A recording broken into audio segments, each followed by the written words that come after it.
Okay, so I just got finished watching episode 5, Insatiable, season 2, episode 5, Finding Magnolia.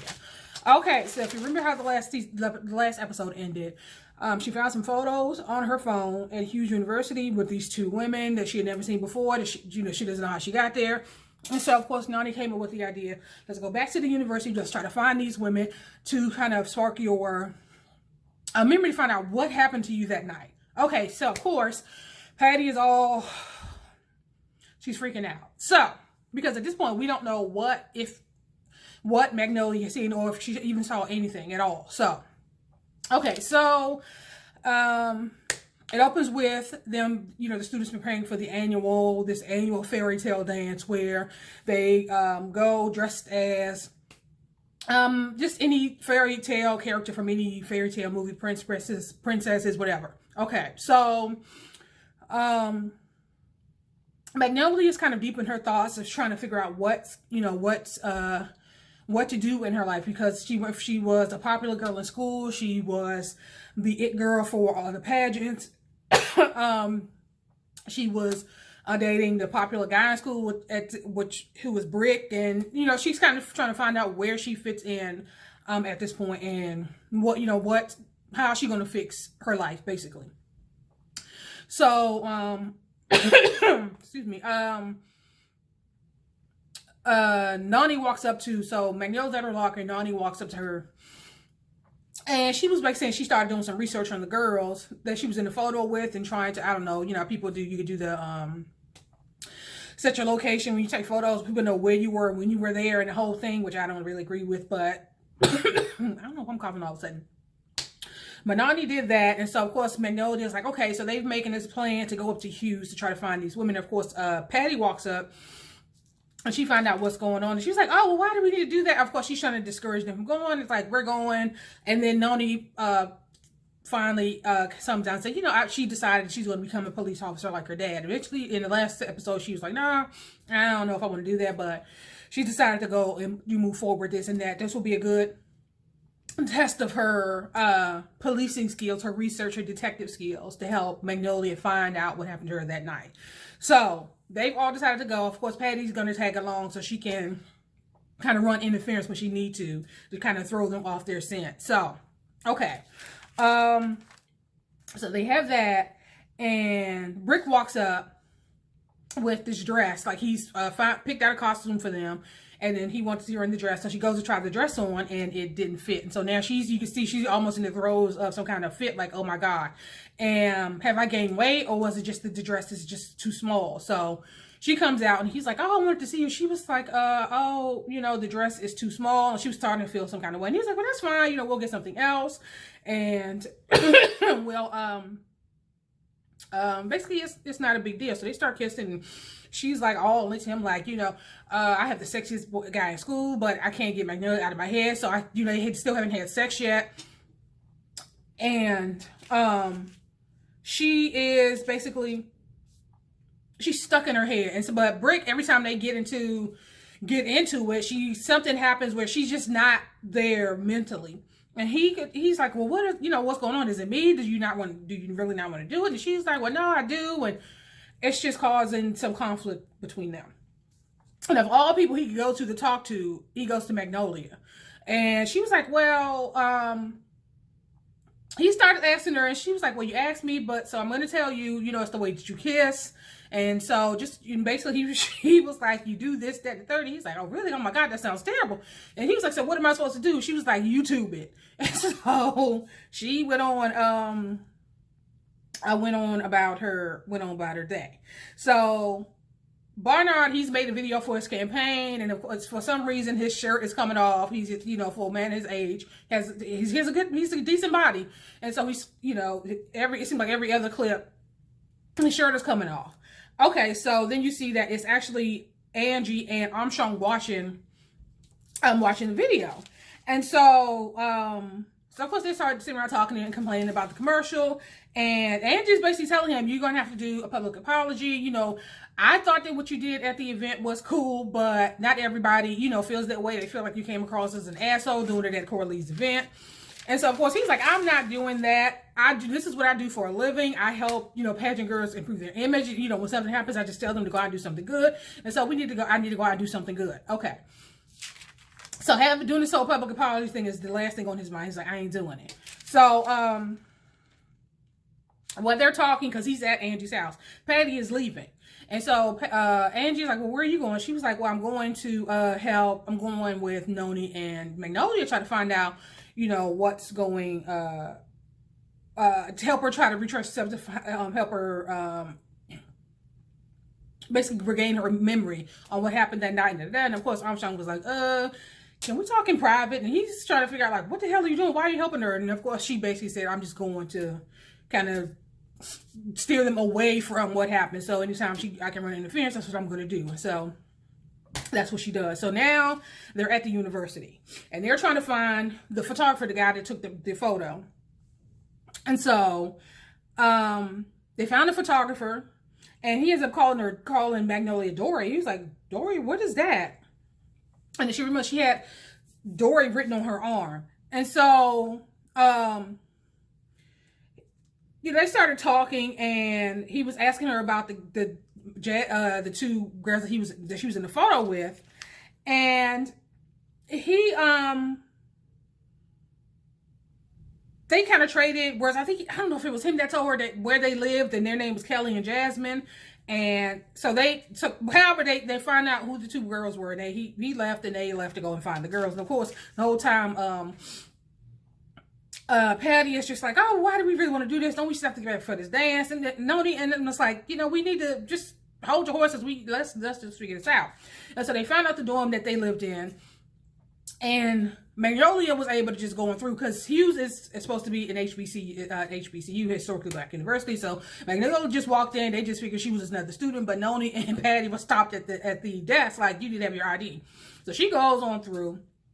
She's walking through. She runs into a girl, was like, do you know who these people are? So she finds out where their room, and then she goes upstairs, and they're like, who the hell are you? What happened to you? Have you just disappeared? And the issue with them is that they've been having issues on campus because Pierre, who is the school mascot, which is Bulldog, has disappeared.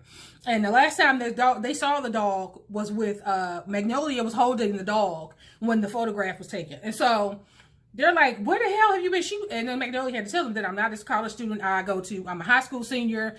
And they're basically like, you're the cause of all our issues. I'm thinking about transfer. They're like, people have just been harassing them because they feel that they're responsible for the mascot going missing. So she starts telling them like how she doesn't remember what happened that night. And she's talking to while she's talking to them, Magnolia and Nonnie go outside. And Patty and Nonnie go outside. I think I said Magnolia. And Patty was like, we need to go upstairs. And Nonnie was like, what's the big deal? Just give her some time. We can just wait for her here. And Nonnie was like, why do you even care? You're not even her friend anyway. And she was like, well, I am too her friend. Like, Nonnie is giving Patty the serious side out. Like, girl, what's your problem? And Nonnie basically was like, well, I've seen her, talking to Brick, and I think she's trying to get back with Brick. So maybe if I feel like if I become her friend, then she won't basically stab me in the back and this whole thing. So Nonnie is skeptical, like, but okay, that makes sense. But you can tell by Nonnie's face, she's like, I don't know, there's more to this. So, okay. So she has to find a way in because she wants to, be present. She doesn't want to have Magnolia out of her side because she may find out something that she obviously don't want her to find out. So they end up, while Magnolia's talking to Kelly and Jasmine, you hear this guy was like, get back here. So you see Nonnie and Patty running down the hall, and they run over to Magnolia, and Magnolia's like, what the hell, what's going on? And the dude was like, they climbed through my window. So that's just so stupid. I'm calling campus security. So, she's still talking to the girls, and she was like, I wonder if you guys could take a look at this and tell me what's going on in this photo. So she pulled up the video. They saw the video, and they saw the scooter that Magnolia was on. If you saw in the one of the pageant, I forget which episode it was, where they had her on camera. She was on that scooter and she crashed into the camera.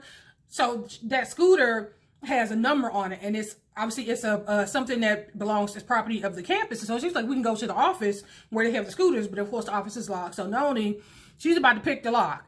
And of course, Patty can't have that. So she starts like, oh my God, somebody's coming, when nobody was really coming. So they could all run. So Patty and Nonnie end up getting caught up. And Jasmine, Kelly, and Magnolia, they run off. I don't know which one is Jasmine, which one is Kelly, but one of them grabbed Magnolia's hand while they were running, and she started having this flashback of the person that she was with, because they was like, okay, the only way you can get the scooter is if you have a student ID. And so they're trying to figure out whose student ID did she use to get the scooter. And so when she held, the lady grabbed her hand, she had a flashback. She was like, oh, and I see the woman. She could see the woman. It was another black student. She had these different color braids, yarn in her hair, and she was calling herself Nemo. So she's Dory. Magnolia is being called Dory, and the girl is calling herself Nemo. And so of course they're sitting there like, are you telling me that we're going to have to find Nemo? We're supposed to be out here looking for Nemo. That's not even that girl's real name. So it was kind of, it was funny to us, but they're just sitting there like, girl, what are you talking about? It doesn't make no damn sense. And so one of the girls was going to send a text, but then they saw that the school radio station, they were out doing something. And so they said, well, let's just go old school. So they went on the radio. Magnolia went on the radio, and she made this plea for the Nemo to come find her, the whole thing. Okay, so around this time, Magnolia, the security officer who caught Nonnie and Patty basically just told them, she talked to them, get this shit together, and they went on the left. And you see them like buying campus, university stuff like sweatshirts and hats and all that kind of stuff. So they hear Magnolia on the radio asking for Nemo to meet her at such and such a place. Okay, so around this time, he's at home and he's watching YouTube on how to kiss. And so the video is basically like, the guy's like, take this tangerine. You could always try, if you don't have a girlfriend, you can practice on fruit. And so you see him in there just going to town on this fruit, kissing this fruit, which is quite funny. Okay. So Regina and Dixie. Okay. So they come in, they get to the Wiener Taco, and they're talking. And she was talking about how Dixie was upset because she can't find a date for the school dance. And so next thing you know, this Asian family walks in. It was the mother, the father, and the son. And they're all ghetto and just country ghetto. Like, excuse me, can you not read the sign? It says we don't open until 1 o'clock. We open in 1 hour. We open in 1 hour. And so they're like, the lady was just looking at them like, and she was like, Dixie, she said, well, no, we're not customers. She was like, we're your family. And so Dixie's like, what are you talking about? And so she was like, what are you talking about? I was adopted. They was like, you were not adopted. You were kidnapped from a mall, I forget where. And you're not even Chinese, you're Korean. And so they turn around. Regina is in the wind. She is hauled ass. So this bitch is going to kidnap somebody's baby. And wow. Okay. So now Regina's in the wind.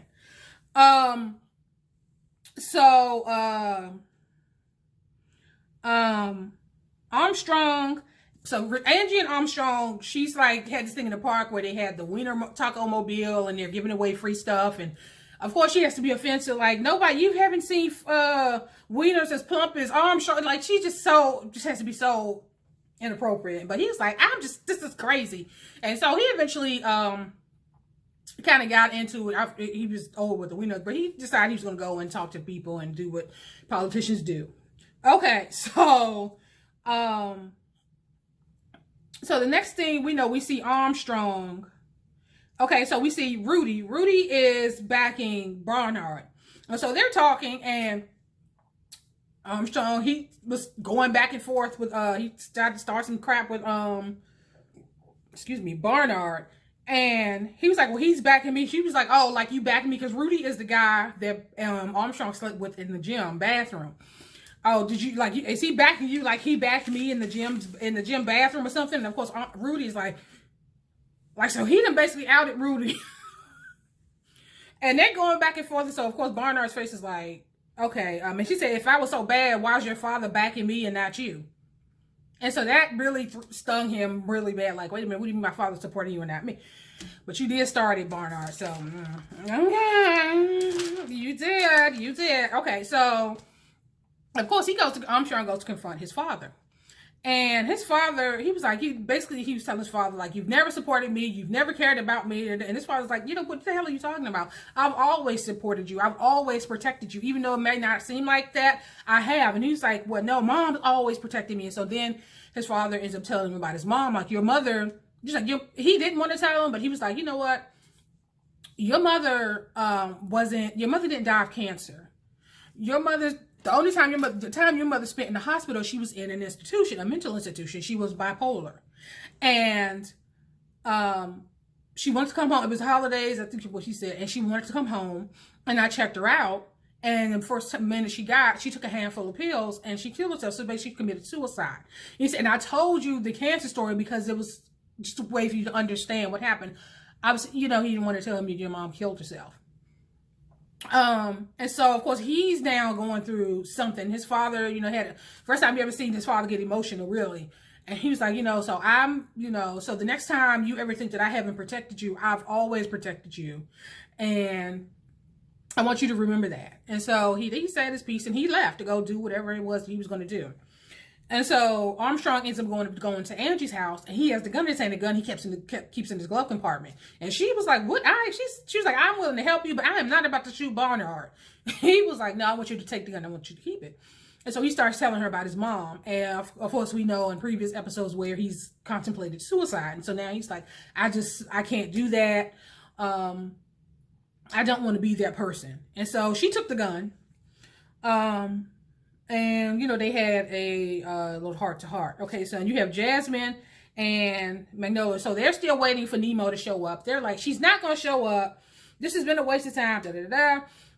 And again, I don't know which one is Jasmine and which one is Kelly, but one of them started saying that, you know what, just this whole experience has been just a nightmare. I came to an HBCU because I wanted a place where I could belong, where I have people I could relate to. And this whole experience just with this dog and it's just ruined this for me. And then Magnolia basically had her outburst like, I just never know where I fit in. My mom's black, my dad's white.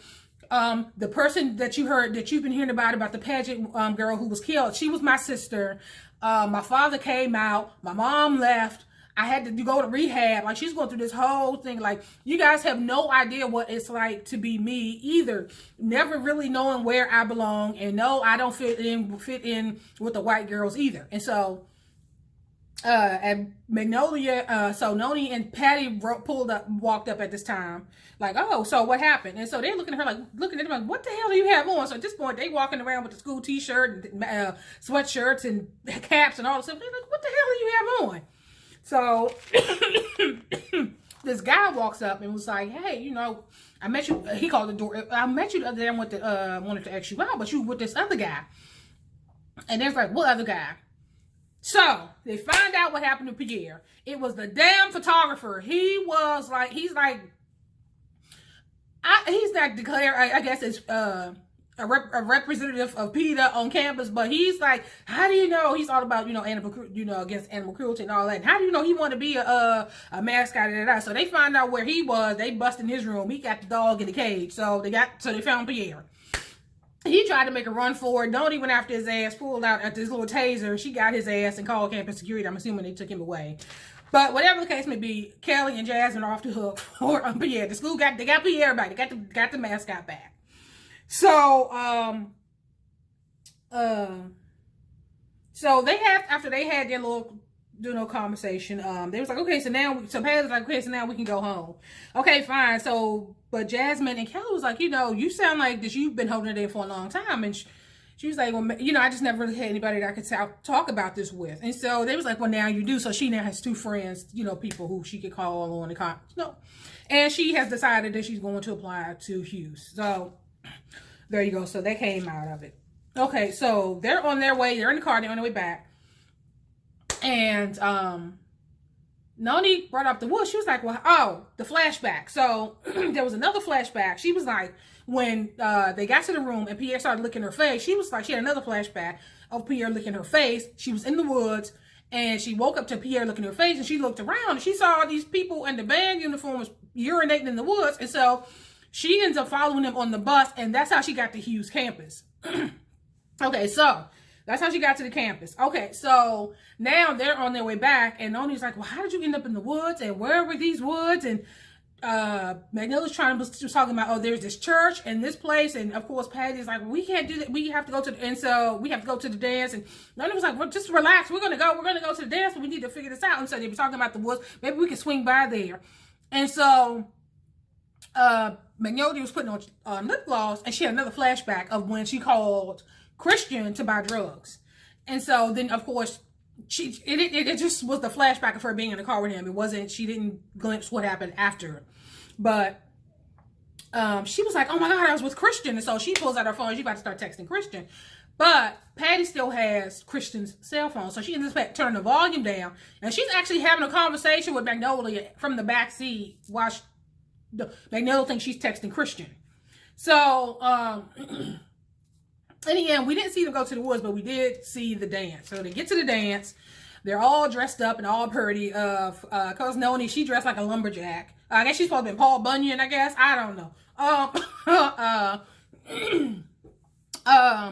Dee couldn't make it because she said Dee had a report that was due. Because Dee is claiming to be a college student, but you had to find out what's going on with Dee and who she's working for. But we'll figure that out. And so,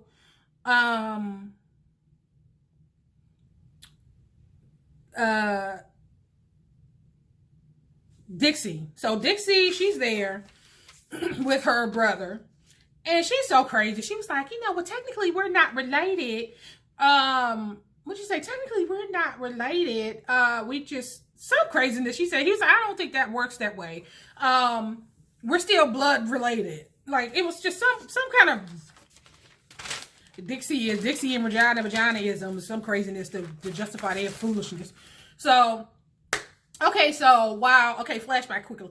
While they were at the Winter Taco, Officer, what's his name, Rudy? He was talking about Egina and how she has a long criminal history.